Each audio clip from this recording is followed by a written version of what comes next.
Welcome to the show, folks. This is Wrestling Changed My Life. Here we go. We can endure anything and adapt and pivot and change.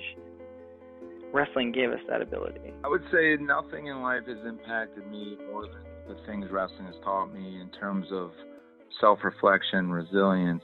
Toughness. Some guys have it, some guys don't. Adversity, 100%.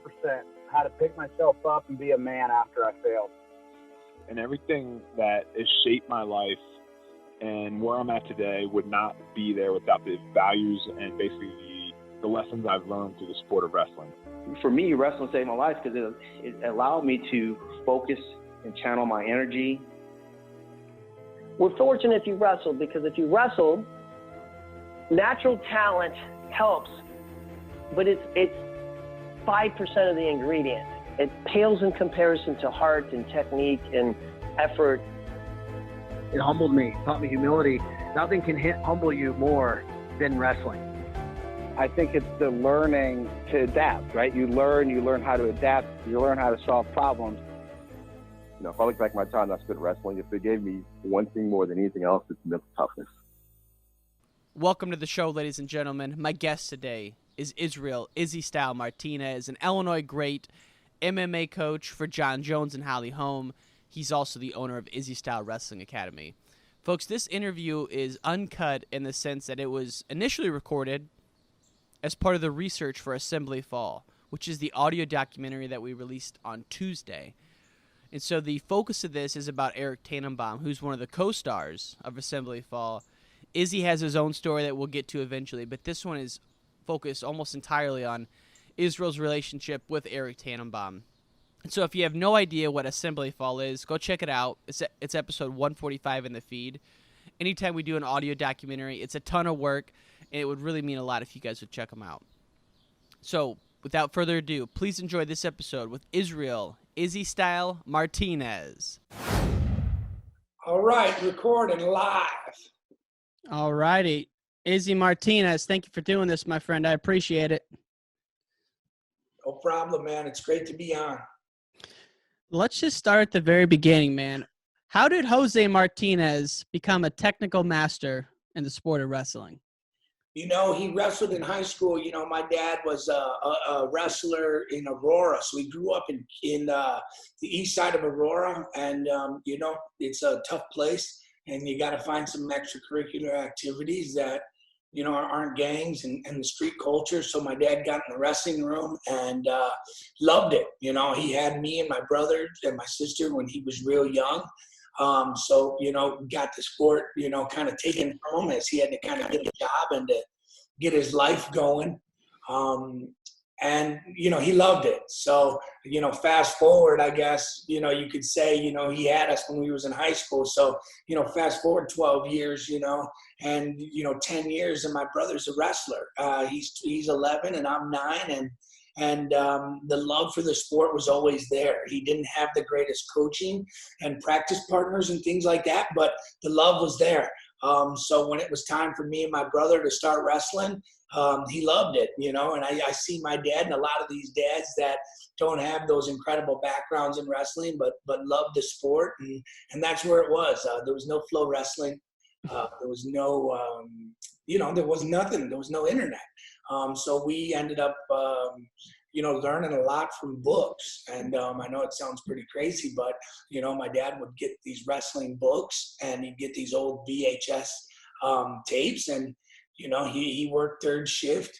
So when he got home from work, he was, you know, 2-3 hours on the film. And, you know, he didn't really truly understand all the technical parts, but he fell in love with it. And, you know, through trial and error and me and Nate, thousands of hours in the garage, you know, he developed his own coaching method and, you know, it was a lot of technical skills. So that's kind of how it went down. And I remember hearing stories that you guys had old carpet in your garage that you drill on before you even had mats. Is that true? I always tell the guys at the gym, stop being so spoiled, you know, when they have, you know, there's a couple dings in the mat or a hole or, you know, the mat's coming apart. I always got to remind them that, we started in the garage. My dad was picking up, foam from the area, or he knew a buddy from work that knew how to hustle some foam for him. And, we'd get a new piece of foam, we'd throw it on there, put the carpet back on top, and keep running it. But, yeah, that was it. Any place, any time, well, we were always willing to wrestle. Foam hustling in East Aurora. I love it. Yeah, those were the days. Now, when was the first time a young Eric Tannenbaum walked into the East Aurora room? Do you remember the first time you met him? I can't really recall the first time I met him. I know that my first memories were actually not just Eric by himself, but he used to roll with this kid, Brian Dyer, who we used to call Buzz. So you just know, we're from Aurora. So we're young boys from Aurora. We get these two little, kids coming from Naperville. So they're just different guys. They look different. They talk different. They were young, different kids from Naperville that came into Aurora, the hood, and came and Eric Tannenbaum's father, very smart man, very intelligent guy. He knew that in Naperville at that point, there wasn't wrestling there. There wasn't a lot of great wrestlers there that were training together. So if you wanted to be the best, you had to go find better partners. You had to go find a room where, the guys are grinding and there's no crying and excuses. You had to go in there and work. And that's the room my dad created. And Eric Tannenbaum and Brian Dyer used to show up and, nice and polite and get out there and grind and work real hard. And that's kind of my first memories, them just kind of walking in the gym, and scrapping hard. And it was very rare for kids from Naperville to drive into Aurora and to go to East Aurora High School and fight like that. So, immediately they stood out. You think it was a bit of a culture shock for him? Eric was, Eric, yeah, it was definitely a culture shock. I think, we took them under our wing right away. We knew how tough they were. And just like the wrestling room now, the kids that are going to be good. You can tell at an early age, and if you've been coaching for a while, don't get me wrong, there's going to be some kids that don't make it, and then there's going to be some kids that you thought didn't make it, right? But you really have that eye on that kid that goes super hard. He doesn't let up. You get slammed down, get the wind knocked out of them, they bounce back, they keep wrestling. You get your finger bent, they keep pushing through it. You get a bloody lip, bloody nose, whatever it is, you got to keep pushing. And Eric Tannenbaum was that guy. So immediately when you have that guy around you, you bring him close because he's going to be pretty special. Yeah, he said you guys were like older brothers to him. Yeah, I'll tell you, at first we were just his buddies, and that's kind of how it goes in wrestling. And then you build a relationship, and that's the best part about wrestling is, you have brothers for the rest of your life. And I was very fortunate that I had a young kid like Eric look up to me, and, I was able to do a lot of wrestling with him, a lot of life. And, we had a great time growing up, and, he was one of my best friends. He still is one of my best friends to this day. So he's a surgeon and I'm still in the wrestling room. No, it's funny. I was out in Indiana last Saturday. I drove out there after I met Bormé actually. And I sat down with him and he was telling me a story where you guys were going to the Tournament of Champions. And like the night before a tournament, it was you, a couple other kids were there too, but he had to go to bed early. And you'd go up to Mr. Tannenbaum and say, let Rock stay out and play. And obviously he didn't. But the next morning, though, you guys are driving to the TOC, and Mr. Tannenbaum literally has to drive on the side of the road to get there on time. He drops you off. You run in the door and go in and, like, pin some kid. Back in the day, I was fierce. I'm fierce now, but when I was a young wrestler, I was fierce, and I knew that I was kind of leading the charge with a lot of the younger guys. We had Eric Tannenbaum, Ruben Bellario, Mark Mendoza. We had a Matt Collum, Paul Collum. We had, just a plethora of guys. And I was kind of the older one in that time. So, I had to be the fearless leader that would go out there and whoop somebody if you had the opportunity to do it. And whether you're running late or you're there early, you're ready to scrap. And that's kind of been my lifestyle. It's been, hey, have some fun, enjoy yourself. But when it's time to compete, it's time to flip that switch and compete and turn into a fearless competitor. And could Rock do that if he needed to? Yeah, his dad was just more structure. His dad was very structured, very organized, very disciplined, understood, hey, Izzy's going to get away with this for now, right? He got that.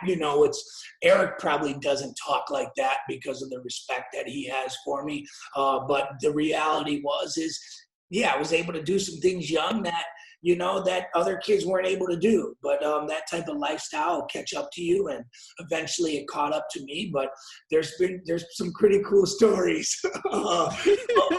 Staying up all night, getting to the tournament, kind of eating whatever you want, doing certain things like that. And, that's kind of where I'm at with my boys that I train now. It's, I try to explain to them that it's all going to catch up to you. And I can be the firsthand reason why it's the example. And the guys that aren't doing those things, that are towing the line and eating right and getting to sleep early and just doing those things that Eric Tannenbaum did. You look at 4-time All-American, NCAA finalist. The guy's a freak, surgeon. The discipline lasted throughout his life. So, as could he have done it? I'm sure. Would he have been as good as he was?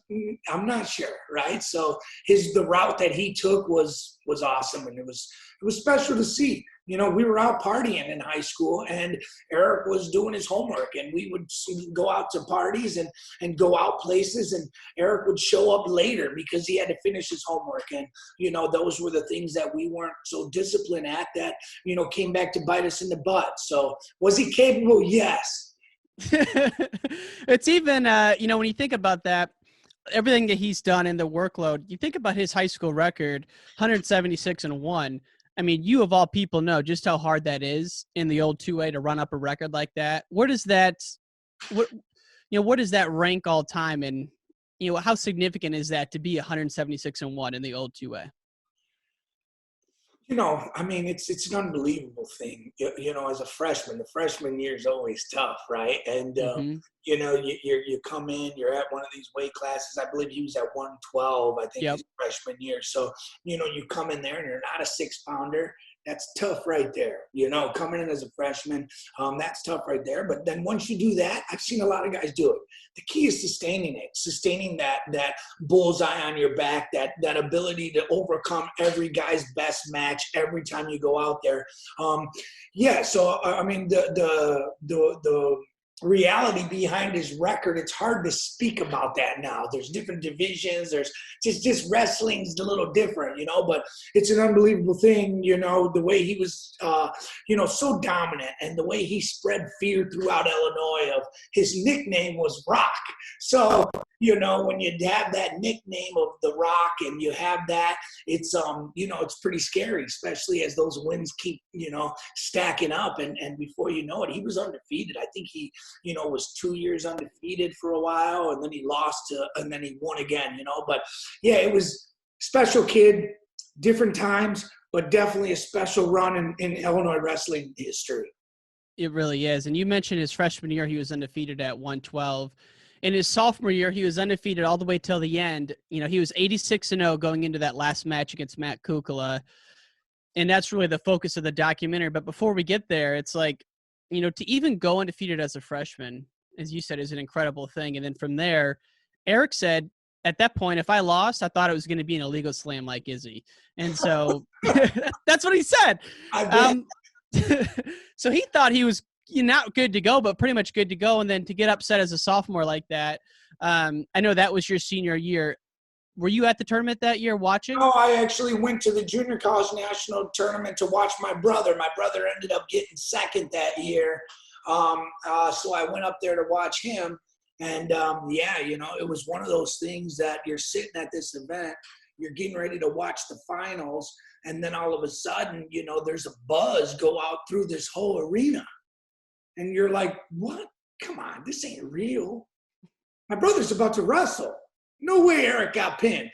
And this was way back in the day. There wasn't text messages and videos and Instagram. And, it took a minute for it to sink in that it was real, that, he got caught and pinned by a kid that he was toying with earlier in the year. So, it was, I wasn't there, but it was what we say, it was the pin heard around the world. I forgot if people used to call it that. That's that might be the movie poster. Shit. Dude, so you were at another tournament, and like you said, before social media, things didn't travel that fast, but even there you heard about it. Yeah, Eric was a big draw. He was trying to set the record. There was nobody undefeated ever, right? It was at that point, I think Josh Alber, the legend from Dakota, ended up pulling that off, that Cortez victory, right? But before that, there was nobody that made it through undefeated. And, everybody thought Eric was a shoo-in, but Matt Kucala said no way. Matt Kucala said, let's see what the Mills is like. And, I've interviewed Matt. He's a great guy. Everyone's a good sport about this. The best part about this matchup to me is that it's two different styles. When I ask Eric, how do you describe your style? He goes, it's Jose Martinez, take him down, let him up. And, Matt Kucala has a different style. And so talk about your dad's focus on on neutral as opposed to top and bottom, how all that got started. My dad was more of a guy that, he liked the aggressive style of wrestling. My dad loved the fact that you were a go, go, go, go, go. And, when you didn't wrestle in college, okay, and this isn't a knock on my father, but when you didn't wrestle in college and you didn't understand how important top and bottom is. Right? You don't get that. You understand that, hey, you can take this dude down, let him up and go, let him up, take him down, let him up, take him down. That works for so long. And the importance of top and bottom, now they're bringing it in the sport now. Now look at all the clubs that are out there. Look at all the college coaches that are back into college wrestlers that are back into youth wrestling and youth development. Top and bottom is so important. So, I think it was one of those things where it wasn't as important to us because we were so focused on being so dominant on our feet. And I think if you look at it now, the practices that I've been doing, especially before the COVID and, before the season ended, we were spending half our time on the mat. That was unheard of back in our day. If you sat on a guy, you were tired, you were lazy, you were resting. And, so we just didn't have that focus. And so that's changed that much for you, though, in that time. Being a coach, obviously, my wrestling career was, I go to North Idaho, right? Right. Wrestling's there. Junior college is still tough, but, the guys on top, it's still junior college, right? There's another level up there, right? So I go into Iowa City, Mark Perry gets on top of me. That'll be a reality check. You can't get away, right? The guy's just turning you. And that right there, that mentality, you get other guys on top of you, riding on you, you're wrestling hard on your feet. You get taken down. You don't get back up to get another shot, so you learn those things as you go up in competition, and then you remember them. And you remember them. You remember your weaknesses as a coach, as a wrestler, and then you try to instill that in your youth boys. So that's where I was. I didn't want these guys to turn 18, 19 years old, get to the next level and couldn't get off the bottom. Before you know it, wrestling's not as fun to them anymore. And now you're off doing some things you shouldn't be doing, where, hey, you know what, let's get these guys as prepared as they can be. Let's get them ready for college. So, the hard times aren't as hard. So you can bounce back and keep going. And it's funny you mentioned Mark Perry because that's who wrestled Tannenbaum in the finals, obviously. So there's some tie-ins there. And while we're talking about styles of wrestling, Tannenbaum was known as a takedown machine. How would you describe his offensive attacks? He was the Rock, right? So he was the pounder. He was pounding you. He was hand fighting you. He was fast. So, it's not often where you got guys that are really strong and then really fast. Right? Eric was the total package there. He was very strong and very fast, and he had unbelievable smarts, right? That's obvious, right? But his ability that he was so fast and so strong was just, unreal. So what was his style? Whatever you taught him. Eric was awesome. You teach him something, come back, He's like, yeah, I tried it at home. I tried it on my dad. I even tried it on my sister. You know, I'm getting better at this. You're like, man, I just showed it to you yesterday. You know, you know, what was Eric's style? He was good at everything. Awesome, man. And last thing I wanted to ask you is just to give some folks who are from out of Illinois who will be listening to this documentary a little taste for the Grand March. You've been in 3 of them. It's a special thing. I get chills talking about it right now. What mental images do you have from your experience in the Grand March, and what did it mean to you to represent your family out there? I'll tell you, the Illinois Grand March, you know, talking to people in the sport or wrestling families in the sport, everybody's kind of got that one special thing about their state tournament. Well, in Illinois, it's our Grand March. You know, there's 10 to 15,000 at Assembly Hall. The lights go out, the lighters come on. Now the phones, you know, back in my day, it was the lighter. Everyone, you know, that's how we did that thing. And now they put their phone up, but it was special. You know, you're coming out that tunnel, you know, you look around, you know, there's youth boys there, you know, there's beginner wrestlers, you know, there's guys 7th, 8th grade that are coming there. And most importantly, you know, there's older guys that have been there before. And it's such a legendary experience. It gives you chills, you know. Up until the last couple of years, I was doing the Grand March. As I was coaching down there, you know, it was amazing. So what was cool about it is going through the Grand March as a wrestler. You know, you got different guys that, you know, I did it 3 times. So you get 3 different guys that kind of bring you from your high school. If you're in high school that doesn't have a lot of winners, the coaches kind of change off every year, you know, and then they all take turns. So, you know, you remember, hey, man, this was kind of fun because this coach, or this was kind of fun because that coach, because you're intense. And the process is, you don't wrestle until 6:30 and you're there at 5 o'clock and you see your opponent and you go in the tunnel and he's right next to you and you're pumped up and you're amped up. So, you know, it's just such an unbelievable thing. The history behind it, you know, the anticipation behind it is unreal. And the Grand March is second to none around the world. And it's awesome to think that in 2000, you guys were in it together. He was at 112. I believe you were at 130. I think you beat Tim Springs that year. But yeah, 2000, you guys were in it together. Pretty cool to just to have that connection. I didn't realize that until getting ready for this. Yeah, you know, Eric was a couple years younger than I was. So, you know, to kind of go through it yourself and then watch him go through it was pretty cool. And then to be able to win state together, you know, he was like my little brother. You know, I love him, you know, but just imagine when you're the guy and your next guy is the next best guy. Right. So when your best friend is the next best guy, when you leave, you know he's going to rule the roost.